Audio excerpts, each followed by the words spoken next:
جمريو نكتكتاتلنا نعدم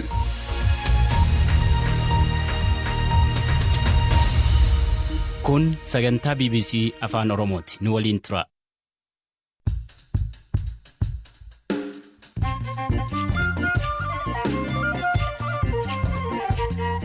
Ashama kam jirtu hordoftoota keenya sagantaan keenya fulbaana 12 bara 2022 eegalee jira. Sirni gaggeessaa giiftii UK Elizabeth lammaffaa masaraa Westminster itti taasifamuu eegale. TPLF jaarsummaa gamtaa Afrikaa mootummaa Itoophiyaa waliin mari'achuuf qophii ta'uu beeksise. Weellisaan Oromoo tokko biyya Jarmanitti haadha warraa isaa ajjeesuun shakkamuu. Kalees artist Taajuu Shurrubbee haadha warraa yeroo dhihoo kana biyyarraa fidatee egaa isheen mana isaa keessatti ajjeefamuu poolisni gabaatee innis harka kennuu anatu ajjeese jedhee harka kennuu. Mootummaan Itoophiyaa dhaabbilee idil addunyaaf damee baankii banaa gochuun miidhaa faayidaa qaba. Odeessaalee biroos qabna nu waliin tura. Namoonni gaggeessaa reeffa giiftii Elizabeth lammaffaa irratti argamuun kabaja qabaniif agarsiisuu barbaadan hiriira dheeraan jiraachuu akka danda'u akeekkachiifaman. Giiftiin UK Elizabeth lammaffaa kamisa darbe boqochuun gabaasame hirphaa gammachuu dabalata qaba. Sirna gaggeessaa giiftii Elizabeth lammaffaa masaraa Westminstertti gaggeeffamu irratti namoonni akka hirmaatan eeyyamameera. Haa ta'u malee namoonni gaggeessaa kana irratti hirmaachuu barbaadan hiriirri sa'aatii dheeraa gaafatu isaan eeggachuuf jira. Hiriirri kun halkan guutuu fudhachuu akka danda'amutu eegamaa jira. Kanaaf jecha namoonni nyaataaf dhugaatii akkasumas uffata fudhatanii akka dhaqan eeyyamameera. Sirni gaggeessaa kun roobii dhuftuu jalqabee gaafa wixataa fulbaana 19 awwaalchi raawwatama. Guyyoota kanneen gidduutti sanduuqni reeffaa uummataaf sa'aatii 24 guutuu agarsiifama.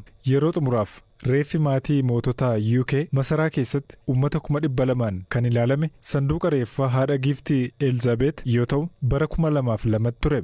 Giiftiin Elizabeth erga masaraa Balmoral keessatti lubbuun isaanii darbee as namoonni 10,000 lakkaa'aman iddoowwan isaan jaalatan kanneen akka masaraa Buckingham, Sandringham House, masaraa Windsor'itti isaan yaadataa jiru. Reeffi isaanii bakka lubbuun isaanii darbe masaraa Balmoral irraa Edinburgh keessa darbuun gara London yoo imalu namoonni daandiitti ba'anii daawwachaa turan. Wixata har'aa kana maatii moototaan duubaan hordofamaa konkolaataan sanduuqa isaanii baatu Edinburgh Bataskaana Kaatedraalaa Qulqulluu Giles keessa boqochuun sa'aatii 24f sirni dungoo ibsu ni adeemsifama. Kun otoo haala kanaan jiru du'a haadha isaaniin booda mootii kataan Charles sadaffaan bulchiinsa haadha isaanii leellisaniiru. Akkasumas mootichi guyyaan awwaalchi giiftii itti raawwatamu akka guyyaa ayyaanaatti lakkaa'amus mirkaneessaniiru.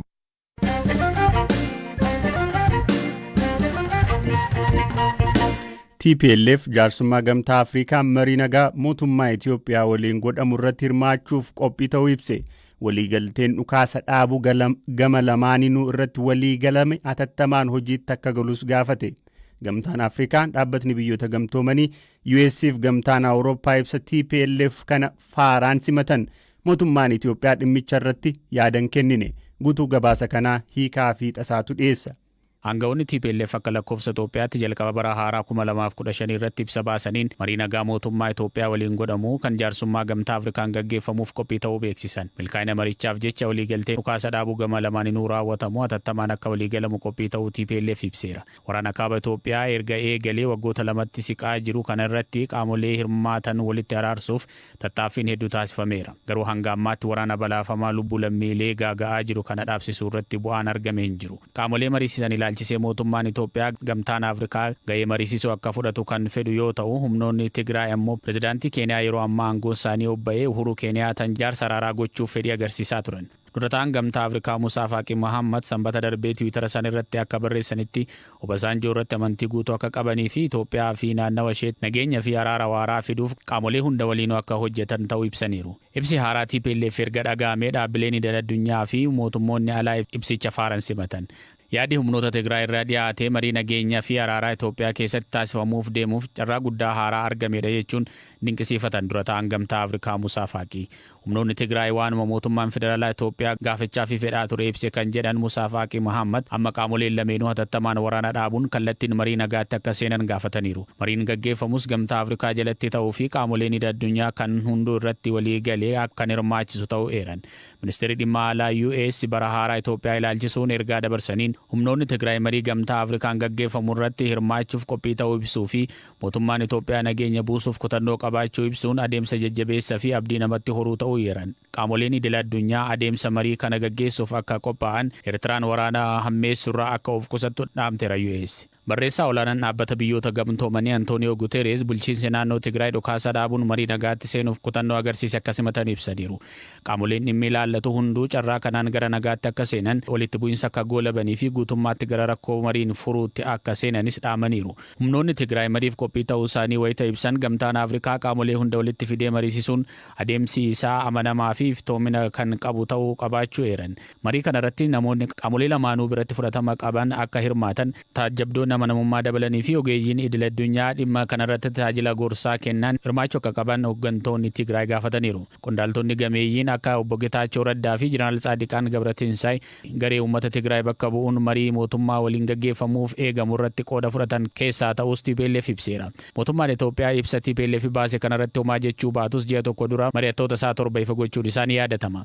Marii nagaan waraana kaaba Itoophiyaa furuu irratti wantoota danqaa ta'an keessaa tokko haalduree TPLF kaahee ture yoo ta'u ibsa isaa alanaa irratti jaarsummaa gamtaa Afrikaatiin walii galuun alatti haalduree mariif kaa'ee ilaalchisee ejjennoo isaa jijjiiruuf dhiisuu irratti ifa wanti ta'e hin jiru.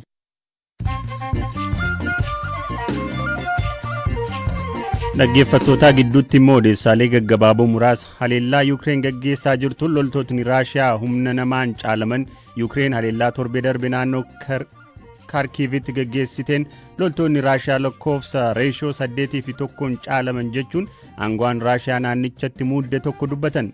Vitaalii Genchoof loltoonni Yuukireen daangaa kaaba biyyattii deebisanii to'achuun hanga daangaa Raashiyaa qaqqabuu isaanii TV Raashiyaatti himaniiru.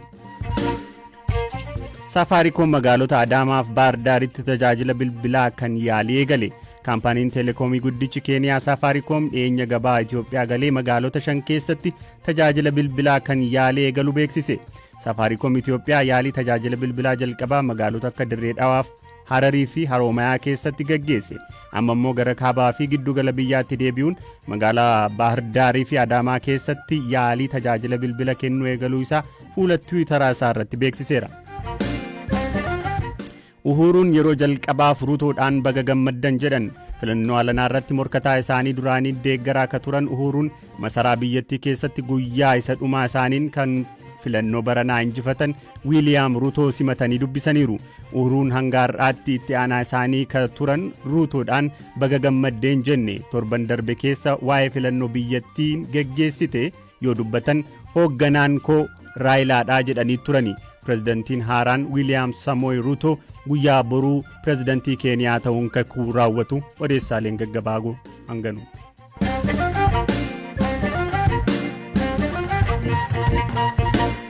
Artiistiin Oromoo maqaa waltajjii Taajuu Shurrubbeen beekamu biyya Jarmanitti haadha warraa isaa ajjeesuun poolisiitti harka kennachuun gabaafame. Miidiyaaleen biyya Jarmanii bulchiinsa Firaankooniyaa bakka jireenyaa kooluu galtootaa keessatti jalqaba dubartiin lammii Itoophiyaa ajjeefamtee argamuu gabaasa poolisii waabeeffachuun kan gabaasan yeroo ta'u booda namni ganna 35 poolisiitti harka kennachuu gabaasan. Miidiyaaleen Jarman dubartiin ajjeefamtee fi namni ajjechaa kanaan shakkame lammiilee Itoophiyaa ta'uu malee maqaa adda baasanii hin gabaasne.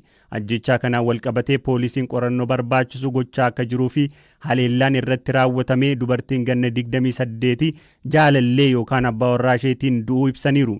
Daa'imni umuriin isaa hin ibsamne garuu barataa sadarkaa tokkoffaa ta'e mana itti jiraatanii bakka kunuunsa argatutti geeffamuus gabaasan.